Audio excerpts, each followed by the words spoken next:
യുകെയുടെ പുതിയ കുടിയേറ്റ നയം നടപ്പാക്കിയാൽ ഏറ്റവും അധികം ബാധിക്കുക ഇന്ത്യക്കാരെയാകുമെന്ന് വിലയിരുത്തൽ. കുടിയേറ്റ നിയന്ത്രണം ലക്ഷ്യമിട്ടുള്ള ധവളപത്രം കഴിഞ്ഞ ദിവസം ബ്രിട്ടീഷ് പാർലമെന്റിൽ അവതരിപ്പിച്ചിരുന്നു. ഇതിൽ നിർദ്ദേശിക്കുന്ന പുതിയ പഠന റൂട്ട് ഉൾപ്പെടെയുള്ളവ ഇന്ത്യക്കാർക്ക് തിരിച്ചടിയാകും. യുകെയിൽ 5 വർഷമെങ്കിലും താമസിച്ചവർക്ക് പൗരത്വം എന്ന മാനദണ്ഡം മാറി 10 വർഷമാക്കുന്നതുൾപ്പെടെയുള്ള നിർദ്ദേശങ്ങളാണ് നിലവിലുള്ളത്. ഉയർന്ന ഇംഗ്ലീഷ് മാനദണ്ഡങ്ങളും നിർദ്ദേശിക്കുന്നുണ്ട്. ആശ്രിതർക്ക് വിസ അനുവദിക്കുന്നതുമായി ബന്ധപ്പെട്ട മാനദണ്ഡങ്ങളിൽ ഇത് ബാധകമാകും. വിസ കാലയളവിലുടനീളം ഭാഷാ അഭിരുചിയും അതിലെ പുരോഗതിയും വിലയിരുത്തപ്പെടും. നൈപുണ്യ മേഖലയിൽ ജോലി ചെയ്യുന്നവർക്ക് ബിരുദമെങ്കിലും അടിസ്ഥാന യോഗ്യത വേണമെന്ന നിർദ്ദേശവുമുണ്ട്.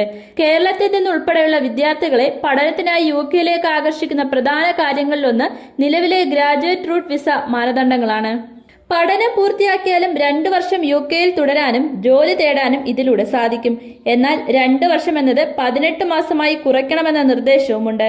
ഇത് നിലവിലുള്ള വിദ്യാർത്ഥികൾക്ക് ബാധകമാകുമോ അതോ സെപ്റ്റംബറിലെ പുതിയ അക്കാദമിക് ഘട്ടം മുതൽക്കാണോ പ്രാബല്യത്തിൽ വരികയെന്നതിൽ വ്യക്തതയില്ല.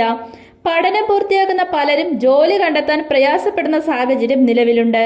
കേന്ദ്ര സർക്കാർ പാർലമെന്റിൽ സമർപ്പിച്ച കണക്കനുസരിച്ച് കഴിഞ്ഞ നവംബറിൽ 1,36,921 ഇന്ത്യൻ വിദ്യാർത്ഥികളാണ് യുകെയിൽ പഠിക്കുന്നത്.